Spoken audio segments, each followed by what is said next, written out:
जय हिंद, वंदे मातरम। साथियों, स्वागत है डेली स्टडी में। आज की इस वीडियो में बिहार के इतिहास में सबसे ज़्यादा इस बार 2023 में 21,000 पदों पर बिहार पुलिस कांस्टेबल के लिए नई वैकेंसी आ रही है। आपको बता दें, पिछले 3 साल से यानी कि 2020 के बाद बिहार पुलिस कांस्टेबल में CHBC द्वारा कोई वैकेंसी अभी तक नहीं दिया गया है कांस्टेबल के लिए, जिसके बाद जो है अब बिहार पुलिस 2023 में जो है आपको इतिहास में सबसे ज़्यादा वैकेंसी इस बार देखने को मिलेगा, जिनमें पदों की संख्या है 21,000 से ज़्यादा। तो आप लोग इस 21,000 से ज़्यादा पदों में एक सीट अपना पक्का जरूर कर लीजिए। और आपको बता दें, अभी से ही आप लोग बिहार पुलिस नई भर्ती 2023 के लिए ये बैच जो है आप लोग ज्वाइन कर लीजिए। इस बैच के आपको कोई पैसे या फिर चार्जेज नहीं देने होंगे, तो आप लोग अभी से ही लग जाइए। इस बैच में हम आपको बिहार पुलिस कांस्टेबल के सिलेबस के अनुसार जो आपसे प्रश्न पूछा जाता है 100 का जीके, जीएस, हिंदी, व्याकरण और इंग्लिश, साथ ही आपका मैथ और थोड़ा बहुत कभी कभी 1-2 प्रश्न जो है रीजनिंग का आ जाता है, तो वो सब करवाएंगे इस बैच में। यानी कि आपको रात को 8:30 बजे ये आपको लाइव चैट के साथ ये आपको क्लास मिलेगी डेली स्टडी चैनल पर। तो आप लोग टाइम नोट कर लीजिए, रोज़ रात 8:30 बजे आपको इस चैनल पर आकर ये बिहार पुलिस नई भर्ती जो कि 21,000 पदों पर आ रही है, इसके लिए आप लोग ज्वाइन कर लीजिए। और रोज़ 8:30 बजे आप लोग यहाँ पर लाइव चैट के साथ जो है यहाँ पे आप लोग सेट लगाइएगा। तो इस सेट में जो है हम आपको क्या कराएंगे, जीके, जीएस, हिंदी, व्याकरण और इंग्लिश, जैसा कि आप लोग का सिलेबस में दिया गया है। तो चलिए शुरू करते हैं आज से बिहार पुलिस नई भर्ती 2023 जो कि 21,000 पदों पर आ रही है, इसका नया बैच। तो आप लोग इसको फुल सपोर्ट कीजिएगा, इसके आपको कोई पैसे या फिर चार्जेज नहीं देने होंगे। तो चलिए शुरू करते हैं। पहला प्रश्न आपके स्क्रीन पर है, और जो भी प्रश्न का आंसर आपको पहले से मालूम हो वो प्रश्न का आंसर आप लोग तुरंत लाइव चैट बॉक्स में आंसर कीजिएगा। तो अभी से आप लोग देखिए कि किस लेवल का प्रश्न पूछा जाता है और अपना आंसर जो है लाइव चैट बॉक्स में नीचे कीजिएगा। पहला प्रश्न देखिए, भारत में पहला जल विद्युत संयंत्र कहाँ लगाया गया था? ऑप्शन आपके सामने है, दार्जिलिंग, शिव समुद्रम, सोन, भटिंडा। बताइए भारत में पहला जल विद्युत संयंत्र कहाँ लगाया गया था? तो यहाँ पे सही जवाब होगा ऑप्शन नंबर ए, दार्जिलिंग। तो देखिए आपको बता दें, भारत में पनबिजली संयंत्रों को विकास जो है आपका 1897 में शुरू हुआ है। जहाँ पे आपको लगेगा कि यहाँ पे थोड़ा सा एक्सप्लेन करके ज़्यादा जानकारी देना चाहिए, तो उस क्वेश्चन में हम आपको थोड़ा सा बेहतरीन तरीके से एक्सप्लेन कर देंगे। जहाँ पे आपको लगेगा कि नहीं यहाँ पे कोई ज़्यादा ज़रूरत नहीं है, तो वहाँ पे नहीं करेंगे। तो देखिए भारत में पहला जल विद्युत संयंत्र जो है आपका दार्जिलिंग में लगाया गया था, और इसकी शुरुआत जो है 1897 से माना जाता है। और ये दार्जिलिंग कहाँ पर है? दार्जिलिंग है पश्चिम बंगाल में। साफ कहें, भारत में पहला जल विद्युत संयंत्र जो है पश्चिम बंगाल में लगाया गया था, लेकिन थोड़ा सा टफ करने के लिए आपको जो है शहर पूछ लेगा। तो यहाँ पे दार्जिलिंग आपको शहर याद रखना है। दार्जिलिंग जो है आपका पश्चिम बंगाल में स्थित है। अगला प्रश्न देखिए, बिहार में राज्यपाल विधान परिषद के कितने सदस्यों को मनोनीत करता है? बिहार में राज्यपाल जो है विधान परिषद के 1/6 भाग को मनोनीत करता है। तो ऑप्शन नंबर बी यहाँ पे सही जवाब है, 1/6 भाग। तो देखिए यहाँ पे आपसे एक प्रश्न ये बन जाएगा कि बिहार विधान परिषद में कुल मिलाकर वर्तमान में अभी सीटें कितनी हैं? तो 75 सीटें हैं, जिनमें कि 63 सीटें जो है अधिकारियों द्वारा और 12 मनोनीत व्यक्तियों द्वारा भरी जाती है, यानी कि 12 जो है राज्यपाल द्वारा भरी जाती है। तो यही है आपका 1/6 भाग। अगला देखिए, हिंदी का प्रश्न है, निश्छल। निश्छल शब्द का संधि विच्छेद क्या होगा? जो भी लोग इस प्रश्न का आंसर जानते हैं वो लोग आप नीचे लाइव चैट बॉक्स में इसका आंसर कर सकते हैं। निश्चल शब्द का संधि विच्छेद यहाँ पर होगा निह जोड़ छल। ऑप्शन नंबर डी यहाँ पे जितने लोग किए हैं बिल्कुल सही जवाब है, निह जोड़ छल। अगला प्रश्न देखिए, इंग्लिश का प्रश्न है, select the alternative which best express the meaning of the idioms या फिर फ्रेज। तो यहाँ पे आपका क्या है इडियम्स, अ क्लोज सेव, इसका मीनिंग आपको बताना है। तो देखिए आपको बता दे, अ क्लोज सेव का मतलब क्या होता है, बाल बाल बचना। जैसे कि आप कहीं पे आप देखे होंगे सड़क पर चलते चलते कोई जो है घटना होते होते बच जाता है, लगता है कि अब जो है ये एक्सीडेंट होकर रहेगा लेकिन बच जाता है, उसको कहते हैं अ क्लोज सेव, यानी कि बाल बाल बचना। तो देखिए यहाँ पे उसका मीनिंग क्या है, बाल बाल बचना। नैरो मना होता है एकदम करीब, ठीक ना, स्केप। तो यहाँ पे करीब से बचना कोई घटना होने से, तो उसको क्या कहेंगे, नैरो स्केप। तो ऑप्शन ए यहाँ पे जितने लोग किए हैं बिल्कुल सही जवाब है नैरो स्केप। आगे चले, अगला प्रश्न है, लोकतंत्र के सामने सबसे बड़ी चुनौती क्या है। लोकतंत्र के सामने सबसे बड़ी चुनौती क्या है। लोकतंत्र के सबसे बड़ी चुनौती जो है यहाँ पर होगा लोकतंत्र को सशक्त बनाना। ऑप्शन नंबर सी यहाँ पे जितने लोग किए हैं बिल्कुल सही जवाब है। आगे चले, अगला प्रश्न है, निम्नलिखित पेय फसलों में से भारत दुनिया में अग्रणी उत्पादक और निर्यातक है। यानी कि इन देखिए कॉफ़ी, दालें, चाय, दही, ये सब जो है पेय फसलों में से है। इनमें भारत दुनिया में अग्रणी उत्पादक और निर्यातक कौन सा फसल का है। तो आंसर होगा आपका चाय। ऑप्शन नंबर सी यहाँ पे सही जवाब है। और देखिए भारत में सबसे ज़्यादा चाय जो है किस राज्य में उपजाया जाता है, तो आंसर होगा आपका असम। लेकिन आपसे पूछे कि भारत में सबसे ज़्यादा चाय किस शहर में होता है, तब आपका आंसर होगा दार्जिलिंग। ठीक, दार्जिलिंग वैसे है कहाँ, तब आपको क्या बताना है, पश्चिम बंगाल, ठीक ना, जहाँ पे सबसे पहले पनबिजली योजना जो है लाया गया है। तो ध्यान रखिए, शहर पूछे तो दार्जिलिंग, दार्जिलिंग है पश्चिम बंगाल में, ना कि असम में। और राज्य पूछे तब आपको जो है असम करना है। वैसे भारत में असम, पश्चिम बंगाल, तमिलनाडु, केरल, ये सब जो है सबसे महत्वपूर्ण चाय उत्पादक राज्य है। आगे चले, अगला प्रश्न है, पुस्तकालय में कौन सा समास है। पुस्तकालय में जो है कौन सा समास है, आंसर होगा ऑप्शन नंबर डी, तत्पुरुष। तत्पुरुष, यहाँ पे जितने लोग लाइव चैट बॉक्स में आंसर किए हैं बिल्कुल सही जवाब है। तो देखिए तत्पुरुष समास क्या होता है, जिस समास में उत्तर पद प्रधान हो तथा समास करने के उपरांत विभक्त यानी कि कारक चिन्ह का लोप हो, उसे जो है तत्पुरुष समास कहते हैं। जैसे कि धर्म का ग्रंथ, ये दोनों मिलकर के बन गया धर्म ग्रंथ। तुलसीदास द्वारा कृत, तो क्या बन गया, तुलसीदास कृत। ख्याति प्राप्त, ये बन गया आपका ख्याति को प्राप्त करना। शोकमग्न, शोक में मगन। घुड़सवार, घोड़े पर सवार, ये सब जो है आपका तत्पुरुष समास के उदाहरण है। आगे चले, अगला प्रश्न है इंडियन कॉन्स्टिट्यूशन का, यानी कि राजनीति शास्त्र का, भारतीय संविधान की किस धारा के अंतर्गत आदिवासियों को कमजोर वर्ग का स्थान दिया गया है। आदिवासी जो है इसको संविधान के किस अनुच्छेद में जो है कमजोर वर्ग का स्थान दिया गया है। तो आंसर होगा अनुच्छेद 342। ऑप्शन नंबर ए, अनुच्छेद 342 के अनुसार जो है भारत में आदिवासियों को कमजोर वर्ग की श्रेणी में रखा गया है। अगला प्रश्न देखिए, भारत में सबसे बड़ी जनजाति कौन है।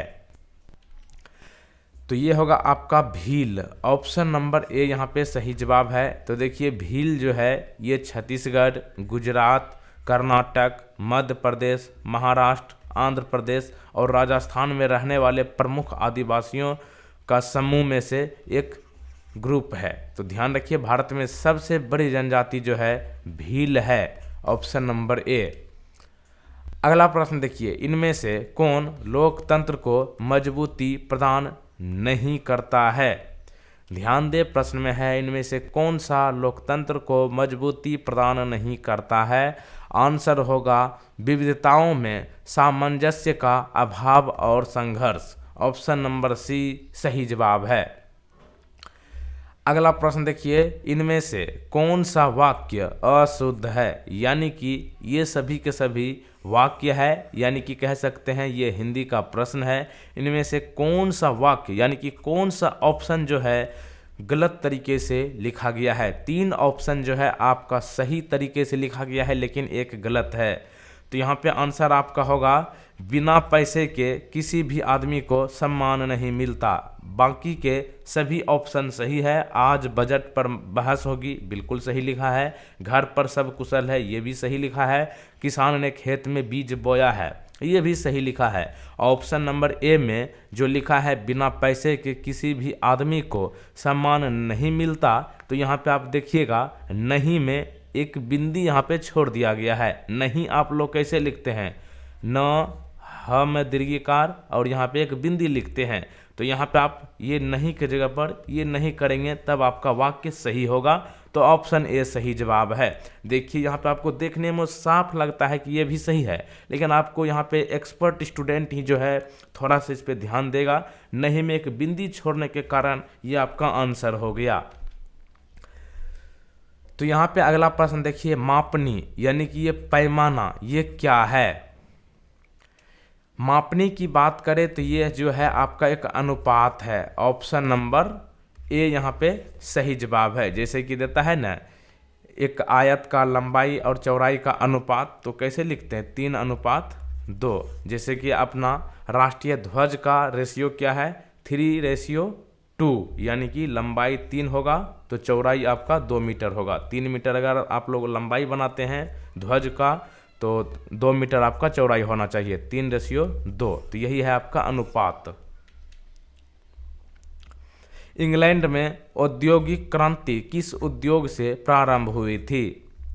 इंग्लैंड में औद्योगिक क्रांति किस उद्योग से प्रारंभ हुई थी? सही जवाब होगा वस्त्र उद्योग, ऑप्शन नंबर बी। तो देखिए 1760 के दशक में ब्रिटेन में औद्योगिक क्रांति की शुरुआत हुई। डायरेक्ट प्रश्न पूछ लेगा कि ब्रिटेन में औद्योगिक क्रांति की शुरुआत कब हुई? 1760 में हुई है। पंचायती राज का वर्णन संविधान के किस अनुच्छेद में किया गया है?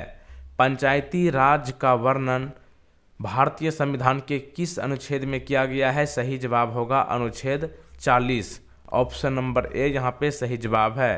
पंचायती राज व्यवस्था लागू करने वाला भारत का पहला राज्य कौन है? राजस्थान है। और ये जो है आपका पंचायती राज का वर्णन संविधान के अनुच्छेद 40 में किया गया है। अगला प्रश्न देखिए, निम्नलिखित में से कौन सा अनवीकरणीय ऊर्जा का स्रोत है? अनवीकरणीय ऊर्जा का सोर्स यहाँ पे आपको बताना है, तो सही जवाब होगा कोयला, ऑप्शन नंबर सी। तो देखिए एक होता है नवीकरणीय ऊर्जा सोर्स यानी कि संसाधन, और दूसरा होता है अनवीकरणीय ऊर्जा संसाधन। नवीकरणीय ऊर्जा संसाधन क्या होते हैं? वे संसाधन जो जल्दी से नवीनीकृत यानी कि पुनः पूर्ति हो जाता है, और अनवीकरणीय ऊर्जा संसाधन वे संसाधन जिनका सीमित भंडारण है यानी कि लिमिट स्टोरेज है, उसे कहते हैं अनवीकरणीय ऊर्जा। तो ये आपका कोयला जो है लिमिट वाला है, जंगल हवा ये जो है आपका कमने वाला नहीं है, ये ऑटोमेटिक जो है ये आपका पूर्ण रहेगा। तो यहाँ पे कोयला सही जवाब है। अगला प्रश्न देखिए, अर्थ के आधार पर वाक्य के कितने भेद होते हैं? अर्थ के आधार पर वाक्य के कितने भेद होते हैं? ये आपका हिंदी व्याकरण का प्रश्न है। अर्थ के आधार पर वाक्य के 8 भेद होते हैं, ऑप्शन नंबर ए सही जवाब है। वे कौन कौन से भेद हैं? विधानवाचक वाक्य, इच्छावाचक वाक्य, आज्ञावाचक वाक्य, निषेधवाचक वाक्य, प्रश्नवाचक वाक्य, विस्मयादि बोधक वाक्य, संकेतवाचक वाक्य और संदेहवाचक वाक्य। ये सभी जो है आपका अर्थ के आधार पर वाक्यों का भेद है। तो ध्यान रखिएगा कुल मिलाकर 8 भेद होते हैं। अगला प्रश्न देखिए, विद्युत चुंबक बनाने के लिए अक्सर किस पदार्थ के क्षार का उपयोग होता है? विद्युत चुंबक बनाने के लिए अक्सर नर्म लोहा का इस्तेमाल होता है। तो यहाँ पे आपका सही जवाब होगा नर्म लौह, ऑप्शन नंबर सी। आगे चले, अगला प्रश्न आपके स्क्रीन पर है और आप लोग फटाफट आंसर लाइव चैट बॉक्स में करते रहें।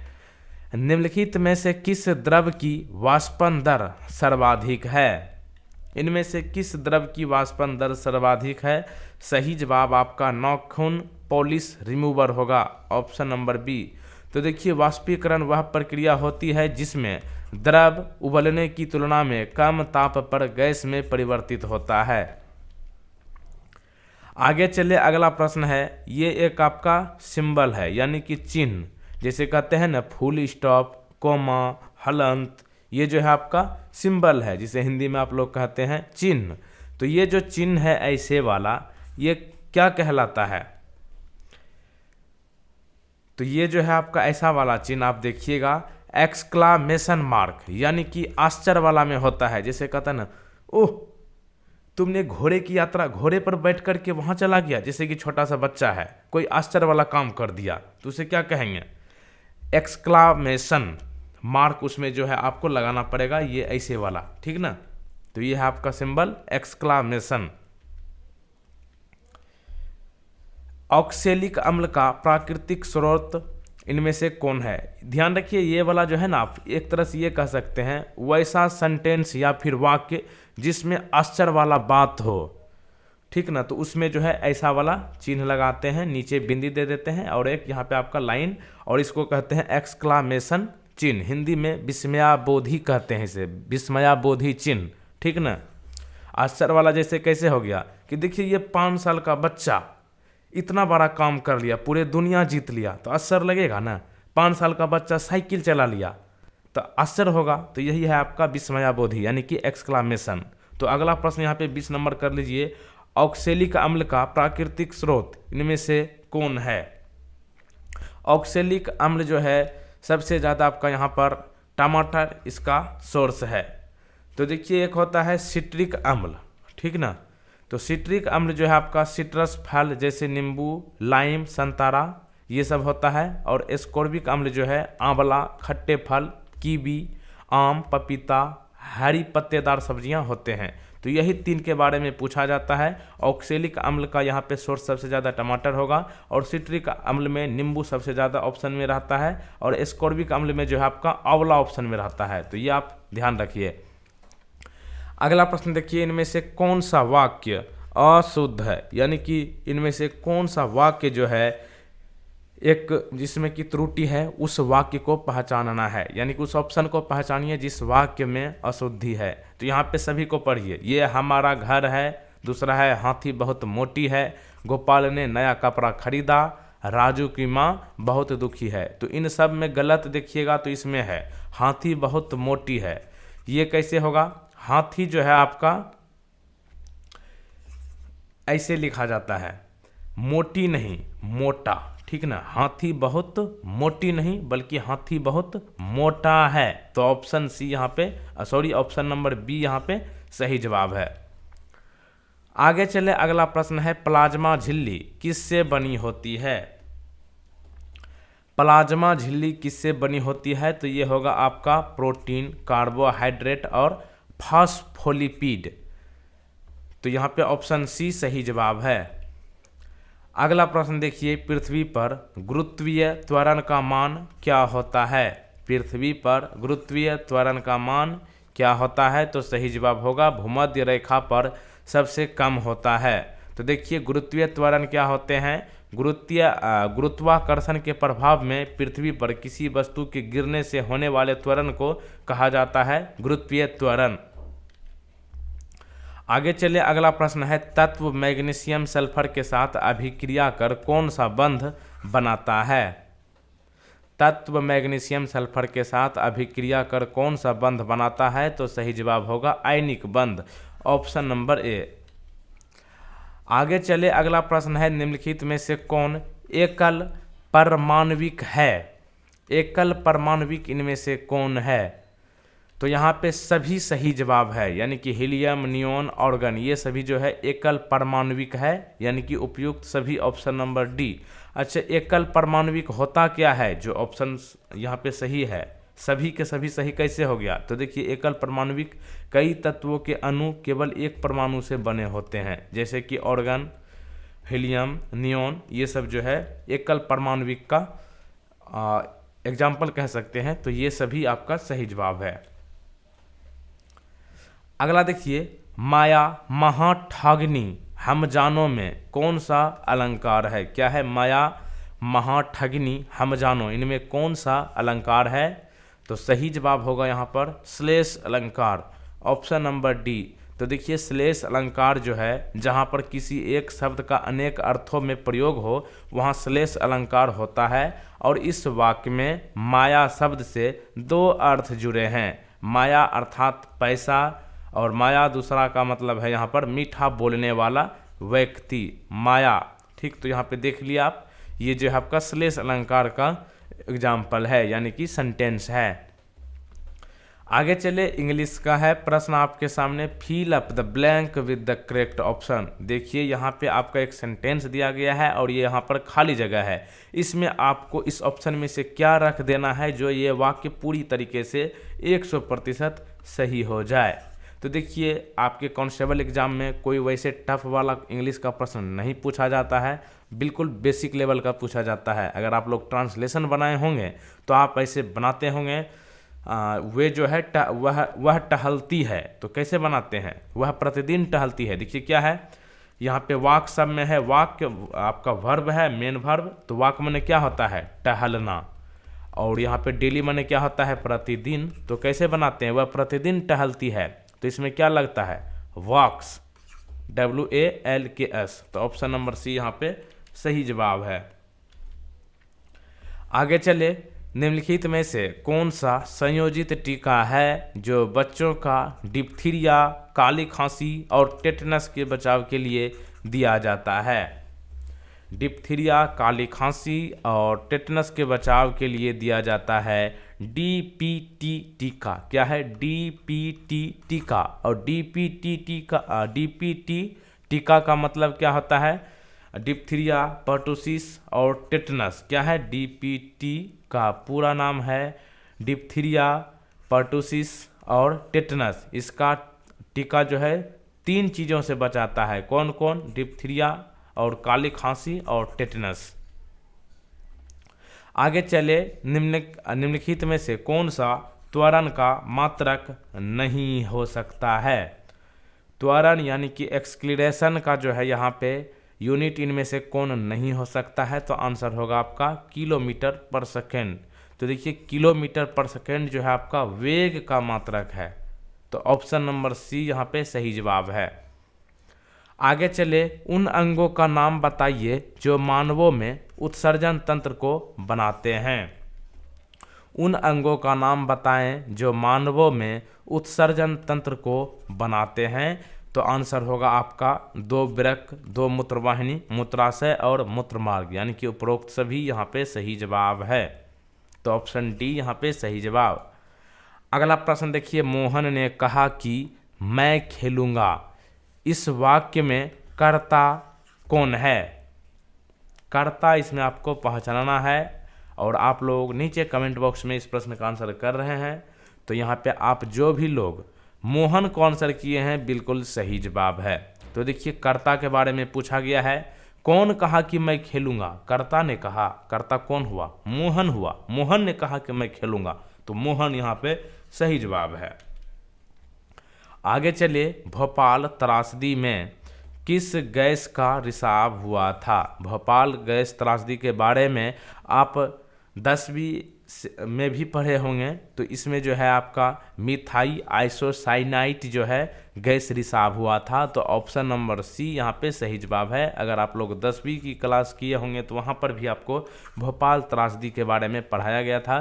तो भोपाल त्रासदी जो है 1984 की 2-3 दिसंबर को हुई थी, और ये एक रासायनिक दुर्घटना थी जिसमें भोपाल आपदा या भोपाल गैस त्रासदी के रूप में जाना जाता है। और इसमें गैस का रिसाव जो हुआ था उसका नाम था मिथाई आइसोसाइनाइट, तो ऑप्शन सी यहाँ पर सही जवाब है।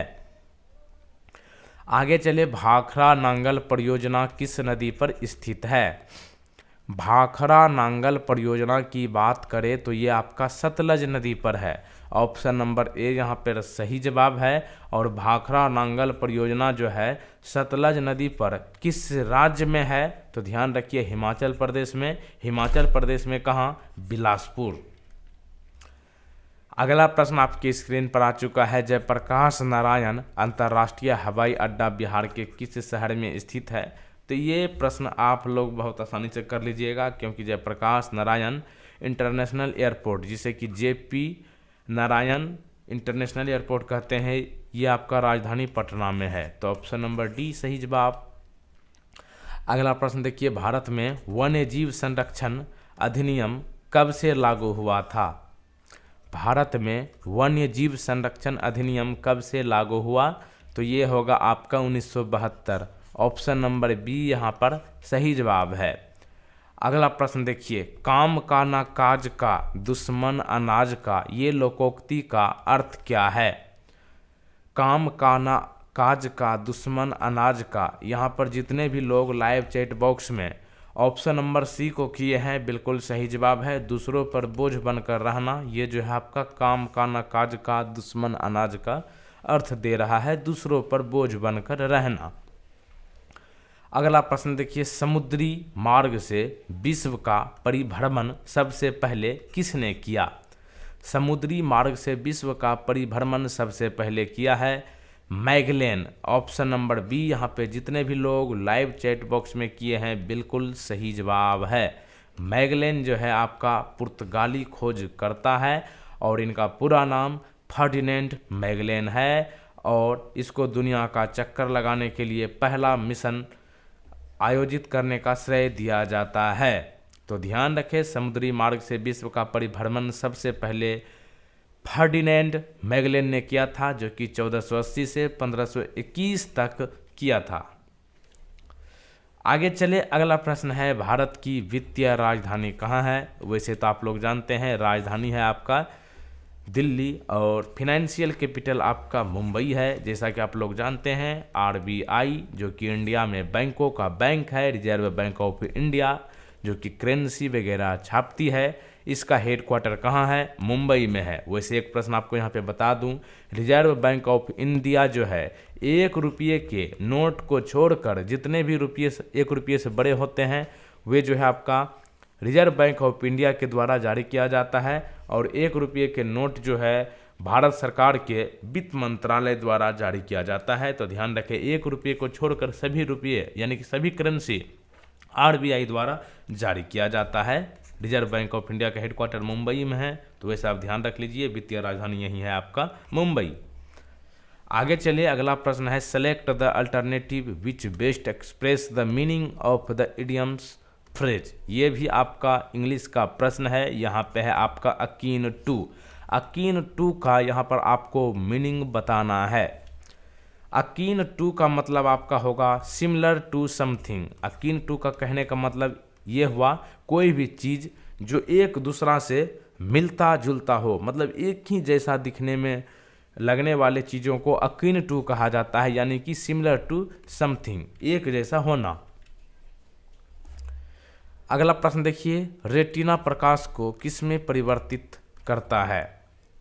रेटिना प्रकाश को जो है किस में परिवर्तित करता है? तो ये होगा आपका विद्युत सिग्नल में। Option number B. आगे चले, अगला प्रश्न है, अलंकार के कितने भेद होते हैं? अलंकार के कुल मिलाकर 3 भेद होते हैं। तो ऑप्शन नंबर बी यहाँ पे सही जवाब है। अलंकार के 3 भेद जो होते हैं वे कौन कौन है? पहला है आपका शब्दालंकार, दूसरा है आपका अर्थालंकार, तीसरा है आपका उभयालंकार। तो यहाँ पे अलंकार के कुल मिलाकर 3 भेद होते हैं। हिंदी व्याकरण का प्रश्न था। और अगला आपका साइंस का है, घरेलू विद्युत परिपथ में उदासीन तार का कौन सा रंग होता है? घर में जो विद्युत का परिपथ होता है उसमें उदासीन तार का कौन सा रंग होता है? तो ये आपका काला होता है, सी नंबर। आगे चले, अगला प्रश्न है, प्लांटी जगत में इनमें से कौन शामिल है? प्लांटी जगत में इनमें से कौन शामिल है? तो ये होगा आपका सभी के सभी, ऑप्शन नंबर डी, यानी कि ये सभी। कौन कौन प्लांटी जगत में शामिल है? शैवाल और ब्रायोफाइट, टेरिडोफाइट और जिम्नोस्पर्म और एंजियोस्पर्म। Option number D. आगे चलें, अगला प्रश्न है, पहाड़ी क्षेत्रों में मृदा अपरदन रोकने के लिए किस कृषि विधि को अपनाया जाता है? पहाड़ी क्षेत्र में जो है मृदा अपरदन को बचाने के लिए यहाँ पर वेदिका कृषि का इस्तेमाल होता है, वेदिका कृषि को अपनाया जाता है। वेदिका कृषि कैसे होता है? यहाँ पे आप चित्र में देख सकते हैं, ये है पहाड़, और पहाड़ पर आप जानते ही हैं यहाँ पे ढलान होता है, और वेदिका कृषि पहाड़ियों या फिर पहाड़ों के किनारे पर ढलान के फसलों को उगाने के लिए इस्तेमाल होता है। इस प्रकार से जो है बना दिया जाता है, इसको कहते हैं वेदिका कृषि। आगे चले, ये भी आपका इंग्लिश का प्रश्न है, देख लीजिए। मोहन ब्लैंक 5 बुक्स, यानी कि क्या हो सकता है। मोहन तो यहाँ पे आपका सब्जेक्ट है और 5 बुक्स यानी कि 5 किताबें। कहने का मतलब मोहन के पास 5 किताबें हैं, तो इसको आप लोग पूरा कीजिए। ट्रांसलेशन बनाए होंगे तो इसको आप आसानी से बना लीजिएगा। वैसे आपको बता दें, एक 2-3 प्रश्न जो है आपका इंग्लिश से अगर पूछता है ना, तो 2-3 आपका ट्रांसलेशन ही पूछ लेता है, ठीक ना। तो थोड़ा सा हाई लेवल का ट्रांसलेशन पूछ लेगा, तो वो भी हम आपको आने वाले दिनों में कराएंगे। ये फर्स्ट क्लास था आज बिहार पुलिस नई भर्ती के लिए, तो यहाँ पे आपको बता दें। इसके बाद हम आपको टफ लेवल का इंग्लिश का भी क्वेश्चन कराएंगे, ट्रांसलेशन। तो यहाँ पे मोहन हैव हैज, तो यहाँ पे देखिए पास है, तो यहाँ पे हैज हैव में से कोई एक लगाना है।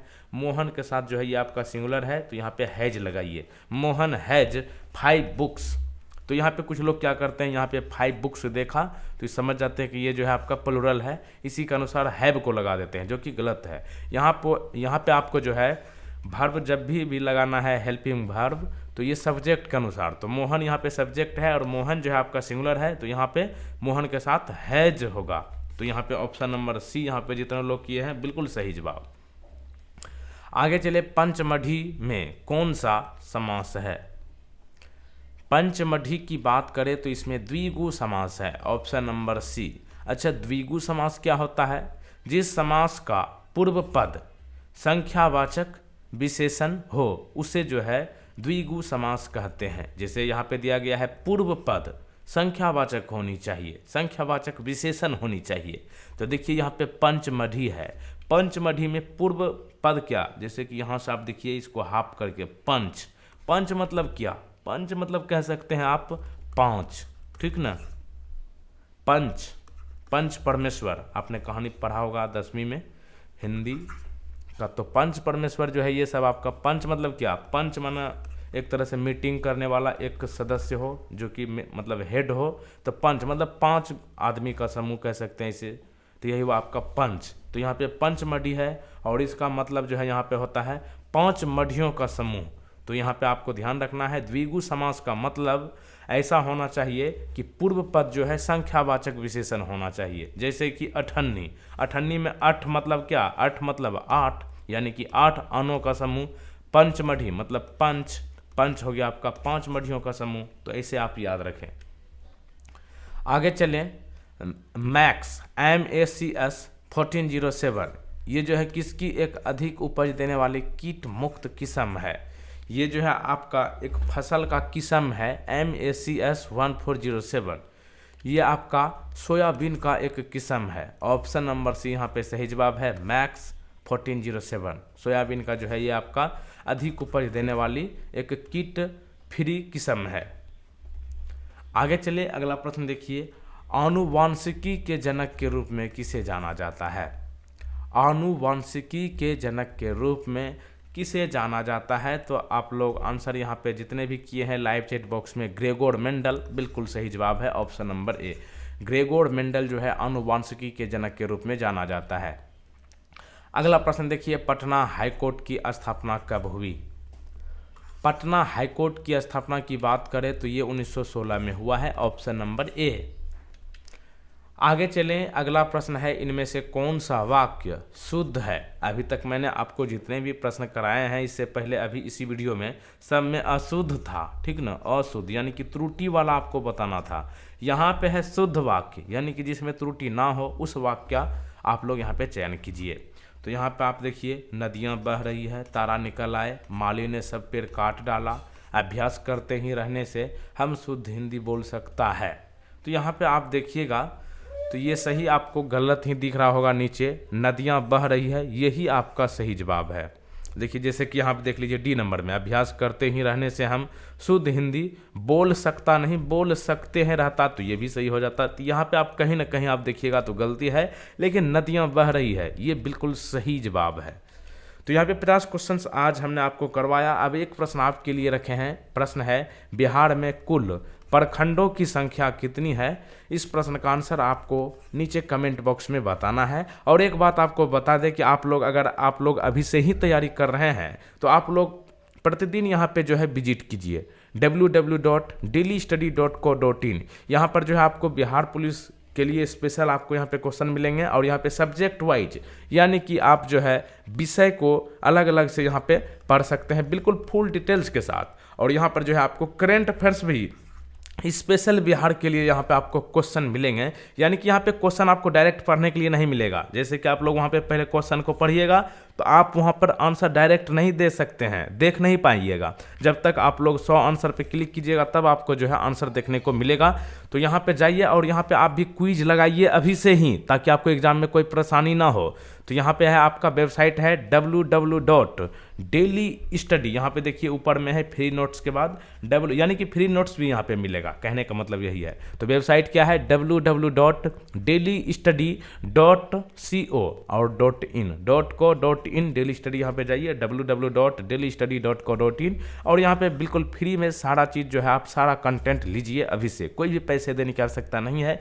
अंत में आपको यही कहेंगे वीडियो को फटाफट लाइक कर लीजिए और जो लोग चैनल पर पहली बार आए हैं चैनल को तुरंत सब्सक्राइब करके बेल आइकन को क्लिक करके ऑल नोटिफिकेशन को क्लिक कर लीजिएगा। और अंत में आपसे एक रिक्वेस्ट है कि इस वीडियो को कम से कम एक ग्रुप में शेयर जरूर कीजिए, स्टडी से रिलेटेड, टेलीग्राम हो या फिर व्हाट्सएप ग्रुप या फिर अपने फ्रेंड को साथ ये वीडियो को शेयर जरूर कीजिएगा। जय हिंद, वंदे मातरम। मिलते हैं अगले वीडियो में।